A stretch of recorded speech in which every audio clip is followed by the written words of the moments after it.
नमस्ते, आप देख रहे हैं एमडी न्यूज। एमडी न्यूज के मेरे दर्शन बुलेटिन में आप सभी का स्वागत है। आज के बुलेटिन के साथ मैं हूं निशा। दिन भर की खबरों को स्टार्ट करने से पहले थोड़ी सी जानकारी दे दूं।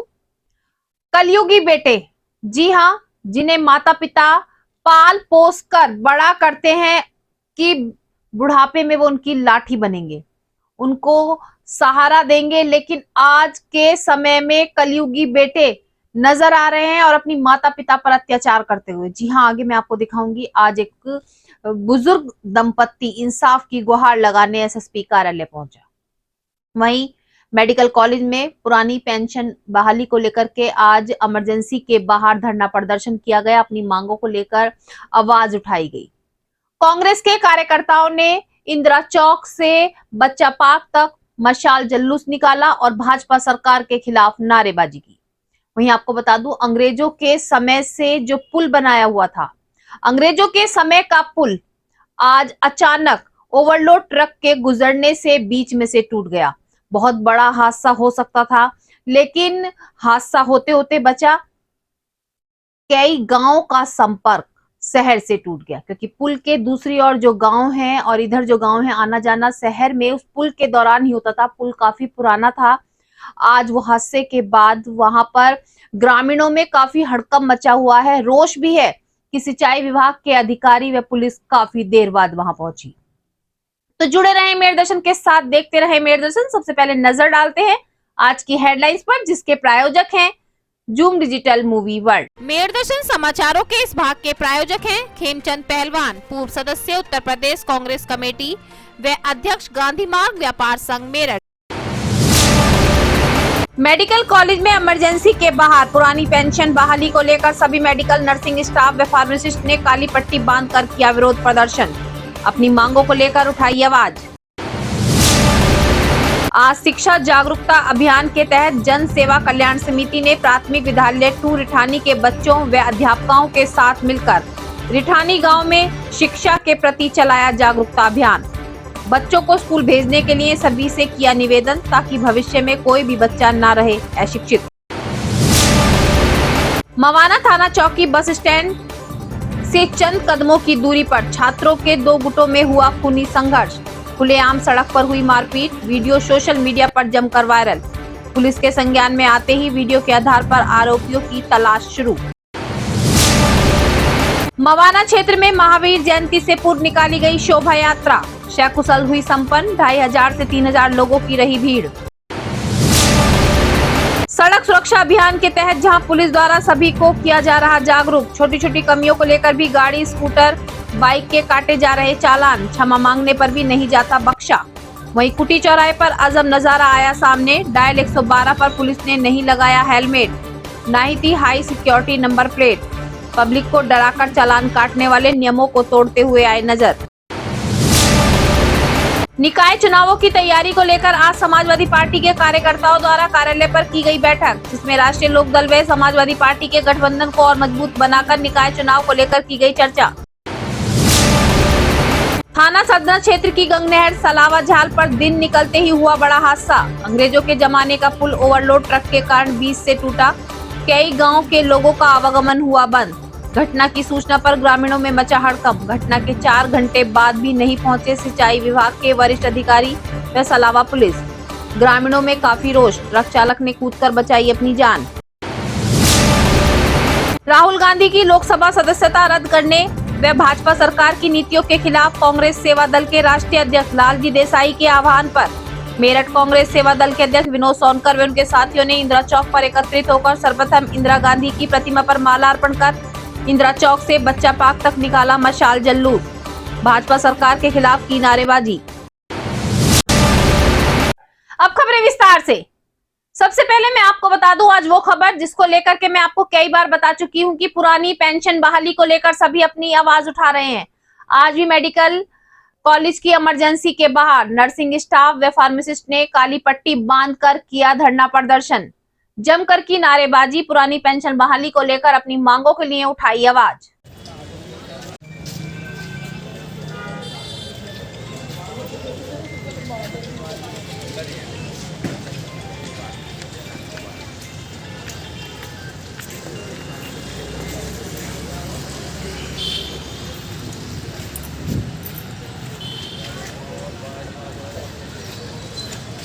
अटल बिहारी वाजपेयी जी द्वारा हम लोगों का पुराना पेंशन बंद कर दिया गया था। इसी दिन हम अटेवा के आह्वान पर विजय बंधु जी के कहने पर हम लोग सब लोग जो है आज के दिन ब्लैक काला दिवस के दिवस मनाया जा रहा है। आज का दिन हम काला दिवस के रूप में मना रहे हैं। मेरठ मेडिकल कॉलेज के सभी स्टाफ काला फीता बांध कर आज के दिन अपने अपने जगह पर ड्यूटी करेंगे।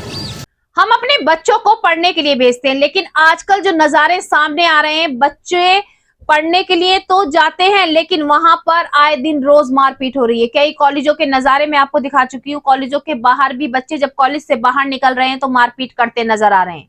आज भी आपको बता दूं, मवाना थाना क्षेत्र के पास मवाना चौकी से चंद कदमों की दूरी पर छात्रों के दो गुटों में खूनी संघर्ष हुआ। सड़क पर ही चप्पल, जूते, बेल्टों से एक दूसरे की मारपीट की गई और ये वीडियो सोशल मीडिया पर जमकर वायरल हुई। वीडियो संज्ञान में आते ही पुलिस हरकत में आई और आरोपियों की तलाश में तो लगी। लेकिन मैं उन माता पिता से यही कहना चाहूंगी कि जब आपके बच्चे घर से बाहर जा रहे हैं तो थोड़ी सी निगाह आपको भी रखनी होगी कि आपके बच्चे आखिर बाहर जाकर करते क्या हैं। छोटी छोटी बातों पर तुरंत मारपीट शुरू हो जाती है और यही मारपीट बहुत बड़ी घटना को अंजाम देती है। आज के समाज में बेटियों को जरूर कहा गया है कि आगे बढ़ें, लेकिन फिर भी कहीं ना कहीं बेटों की चाह बहुत ज्यादा होती है और हम यही सोचकर बेटों की कामना करते हैं कि बेटे आगे बढ़कर हमारा सहारा बनेंगे, क्योंकि बेटियां पराया धन है। और वाकई में ही ये हकीकत भी है। सभी जो माता पिता है उनकी सोच ये रहती है, जो आज के समय में भी कुछ बदलाव तो हुआ है, लेकिन यही सोच है कि बेटियां अपने घर की नहीं है, वो दूसरे के घर की हैं। बेटा अपने घर का चिराग है और बुढ़ापे में माता पिता की लाठी बनेगा। लेकिन ये कहावत अब झूठी सी नजर आ रही है। कलयुग के बेटों का आज जो नया रूप सामने आया वो मैं आपको बताती हूँ। थाना लिसाड़ी गेट में एक बुजुर्ग दंपत्ति पर बेटों ने पुश्तैनी मकान पर कब्जा करने के लिए, पुश्तैनी मकान के साथ साथ संपत्ति पर कब्जा करने के लिए अपनी माता के साथ मारपीट की। और मारपीट भी करने के बाद बात यही खत्म नहीं होती, मां को घर से निकाल दिया। बुजुर्ग दंपत्ति इंसाफ की गुहार लगाने के लिए दर बदर भटक रहे हैं। आज बुजुर्ग दंपत्ति एसएसपी कार्यालय भी पहुंचे। उन्होंने इंसाफ की गुहार लगाई।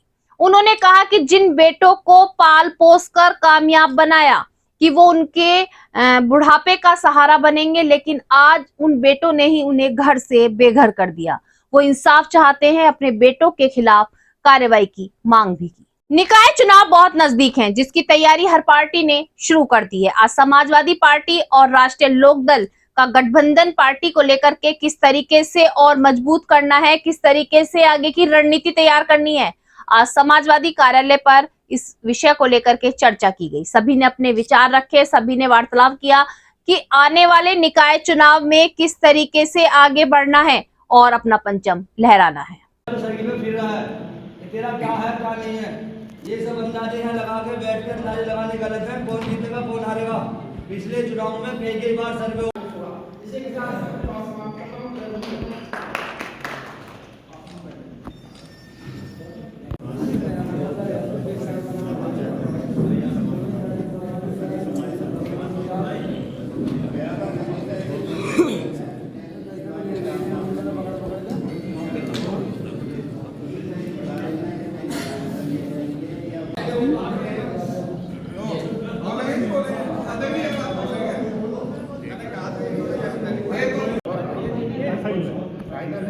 देख रहे हैं आप अपने जल्दी उन्हें बता दिया जा रहा है कि अपना नोटिस वगैरह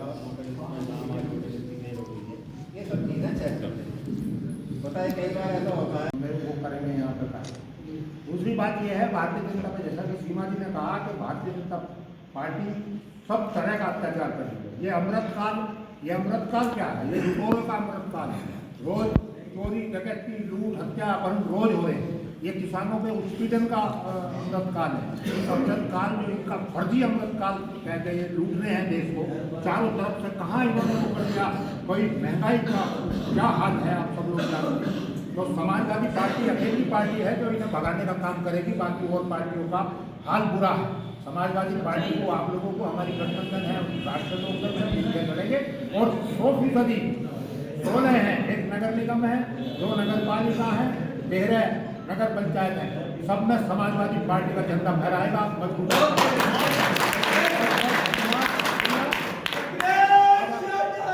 अध्यक्ष जी बताइए किस तरह से तैयारी चल रही है? निकाय चुनाव की तो लगभग डुगडुगी बजी चुकी है। निकाय चुनाव की पूरी तैयारी है। समाजवादी पार्टी और राष्ट्रीय लोकदल दोनों गठबंधन की आपस में हम लोग बात करते रहते हैं। समाजवादी पार्टी ने पूरा काम कर रखा है, पूरे सबके आवेदन पहले ले चुके हैं। कमेटी 2 बार, एक राष्ट्रीय अध्यक्ष जी ने कमेटी गठित की थी, वो 2-3 बार मेरठ आ चुकी है।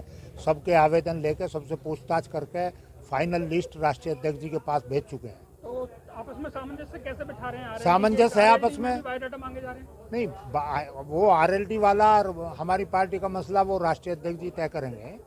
लेकिन चूंकि हमारा यहाँ मेयर प्रेजेंट रहा है और हमारे नगर पंचायत और नगर पालिका जीते हुए हैं, तो जो भी वहाँ उनसे फैसला होगा वो हो जाएगा, वो कोई उसकी बात नहीं है। अच्छा, एक सवाल और है, ये बताइए मेयर पद के कितने दावेदार हैं? हमारे मेयर पद के तो 6-7 दावेदार थे, लेकिन मुख्य रूप से 2 हैं जिनमें विचार होना है। कौन कौन है? उसमें अतुल प्रधान अपनी मिसेज के लिए, सीमा प्रधान पूर्व जिला पंचायत अध्यक्ष है, और रफीक अंसारी जो 2 बार से शहर विधायक हैं, वो अपनी पत्नी के लिए मेयर का टिकट मांग रहे हैं। वो राष्ट्रीय अध्यक्ष जी का मसला है, वो तय करेंगे। जिसे भी तय कर देंगे, पूरी पार्टी एक छत्र होकर जिताएगी, एक मत होकर जिताएगी। आज यही मीटिंग में तय हुआ है। रफीक अंसारी किन के लिए टिकट मांग रहे हैं?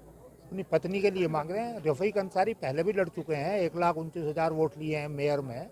इंडिपेंडेंट लड़े थे, बिना सिंबल के लड़े थे, और 3 दफ़े पार्षद रहे हैं। अब दूसरी बार से विधायक हैं और शहर से हैं। उनका भी मजबूत दावा है, और सीमा प्रधान का भी मजबूत दावा है। तो सर क्या पार्टी कोशिश नहीं कर रही कि आपस में ही सामंजस्य आप लोग ही बना लें? सामंजस्य है पूरा। अभी समय तो आने दो, किसी एक को जिसे भी तय करेंगे एक ही तय होगा।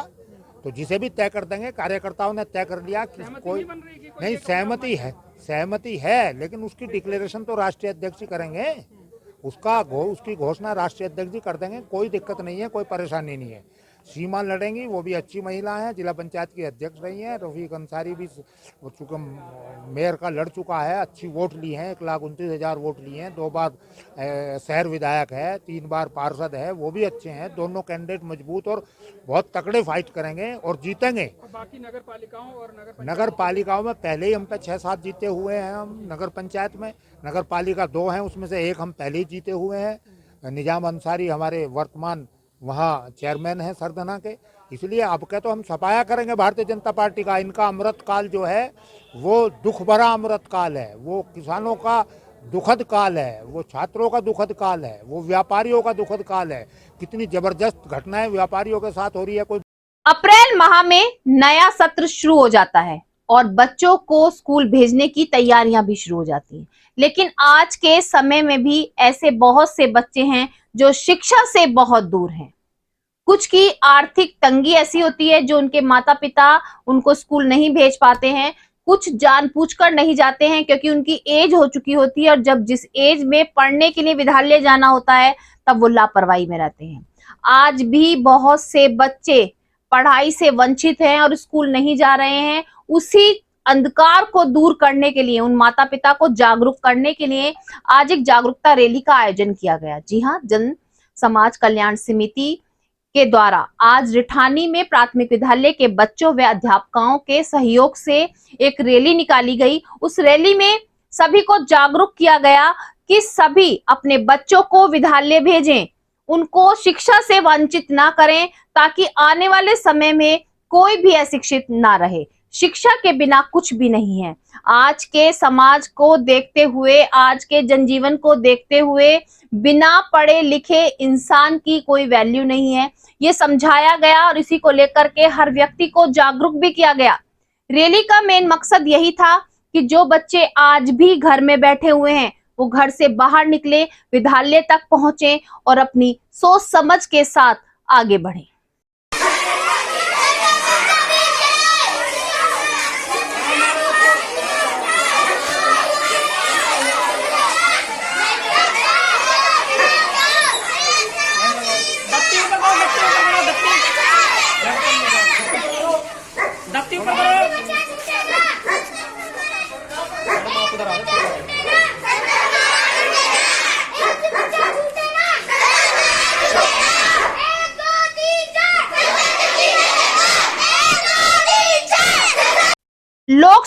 सदस्यता से राहुल गांधी को हटा दिया गया है। जी हां, उनकी लोकसभा सदस्यता रद्द कर दी गई है, जिससे कांग्रेसियों में काफी रोष है और भाजपा सरकार के खिलाफ नारेबाजी भी कर रहे हैं। जी हां, आज भी मैं आपको बता दूं, इंदिरा चौक पर आज कांग्रेस सेवा दल के अध्यक्ष विनोद सोनकर वे अन्य साथी एकत्रित हुए। सर्वप्रथम इंदिरा गांधी की प्रतिमा पर मालार्पण की।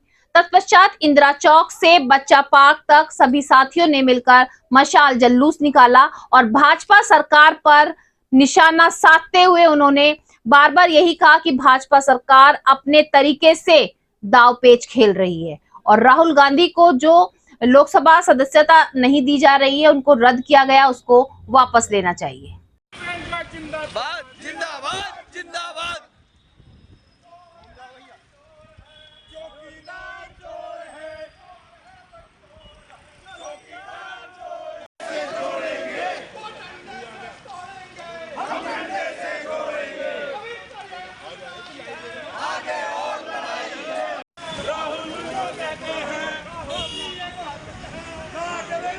सरदना थाना क्षेत्र सलावा, जी हां, सलावा झाल, जहां पर बिजली बनाई जाती है, बहुत बड़ा पुल है जो ब्रिटिश सरकार के समय का है, अंग्रेजों द्वारा बनाया गया है। अचानक रात ओवरलोड ट्रक वहां से गुजर रहा था, जिससे बहुत बड़ा हादसा होते होते बचा। पुल बीच से टूट गया और ट्रक सीधा खड़ा हो गया। हादसा उस वक्त हुआ जब कोई भी वहां पर आ जा नहीं रहा था। पूरे क्षेत्र में सूचना पर हड़कंप मच गया। काफी मुश्किल के बाद ट्रक चालक ने कूदकर अपनी जान बचाई, लेकिन ग्रामीणों में काफी रोष है कि घटना के 4 घंटे बाद भी सिंचाई विभाग के वरिष्ठ अधिकारी और सलावा चौकी पुलिस वहां नहीं पहुंची। 4 घंटे बाद तक वहां पर ग्रामीण इंतजार करते रहे। ये वो पुल है जो कई गांवों को जो है शहर से जोड़ता है। जी हाँ, यहाँ के जो कई गांव हैं, बहुत सारे लोग हैं जो सुबह काम के लिए निकलते हैं, शाम को अपने घर वापस आते हैं, तो इस पुल से होकर ही गुजरते हैं। इस पुल के टूटने से सारा आवागमन बंद हो गया। काफी परेशानियों का सामना गांव वालों को करना पड़ रहा है, जिसको लेकर के अब जब मौके पर पुलिस पहुंची है, पुलिस द्वारा एक रास्ता, टेम्परेरी रास्ता कह सकते हैं, वो तैयार कराया जा रहा है, जिससे वहां से लोग आ जा सकें और शहर तक पहुंच सकें। पानी बहुत गहरा है, जिसमें साफ साफ बोर्ड लगा हुआ है कि कोई भी इसमें तैरने का प्रयास ना करे। बहुत बड़ी ये नहर है, जिस पर काफी पुराना पुल था, जो बिजली बनाने के लिए पावर हाउस में यहाँ से पानी जाता है नहर से और बिजली तैयार की जाती है। अंग्रेजों के समय का पुल अचानक से टूट गया। पूरे क्षेत्र में जहां हड़कंप मचा हुआ है, तो वहां दहशत भी बनी हुई है। महावीर जयंती से पूर्व मवाना क्षेत्र में एक शोभा यात्रा निकाली गई, जो काफी सुविधाओं के साथ संपन्न हुई। पूरा सुरक्षा व्यवस्था का ध्यान रखा गया। शोभा यात्रा में 2500 से 3000 तक लोग पहुंचे हुए थे। काफी भीड़ उमड़ी हुई थी शोभा यात्रा में, लेकिन सभी नियमों का पालन करते हुए नजर आए। शोभा यात्रा को बहुत ही नियमों के दायरे में रखते हुए संपन्न किया गया। पुलिस द्वारा जागरूकता अभियान चलाए जाते हैं, सभी को जागरूक किया जाता है और हर चौराहे पर जो पुलिस तैनात है, आने जाने वालों पर सख्ती भी करती है। चालान काटे जा रहे हैं। बहुत से ऐसे युवक होते हैं जो पुलिस के हाथ पैर जोड़ते हुए भी नजर आते हैं, चालान काटने से रोकते हुए भी नजर आते हैं, लेकिन पुलिस उन्हें बिल्कुल नहीं छोड़ती और चालान कार का हो, स्कूटी का हो, बाइक का हो, वो काट दिया जाता है। बहुत से लोग तो ऐसे भी होते हैं जो अपने घर से किसी जल्दबाजी में निकले होते हैं और हेलमेट लगाना भूल जाते हैं, लेकिन मैंने कई बार आपको दिखाया कि उनका भी चालान काट दिया जाता है। लेकिन सब लोगों को नियमों का पाठ पढ़ाने वाली पुलिस ही नियमों को तोड़ती हुई नजर आई। जी हाँ, कुटी चौराहे पर 112 डायल नंबर की जो बाइक थी, बिना हेलमेट के दौड़ रही थी। बात यही नहीं, जो एक नंबर प्लेट लगाई गई है, वो नंबर प्लेट भी बाइक के पीछे नहीं थी। अब आप खुद सोच सकते हैं कि सबको नियमों का पाठ पढ़ाने वाली पुलिस ही जब नियमों का पालन नहीं करेगी, तो कैसे दूसरों को समझा सकती है। लेकिन इनके लिए शायद कोई नियम बने ही नहीं। आज के मेरे दर्शन बुलेटिन में बस इतना ही। तेज और ताजा खबरें जानने के लिए देखते रहिए मेरे दर्शन। यदि आप भी हमारे साथ जुड़ना चाहते हैं या स्पेशल बुलेटिन बनवाना चाहते हैं, तो नीचे दिए गए नंबर पर संपर्क करें, सब्सक्राइब करें। MD news Meerut.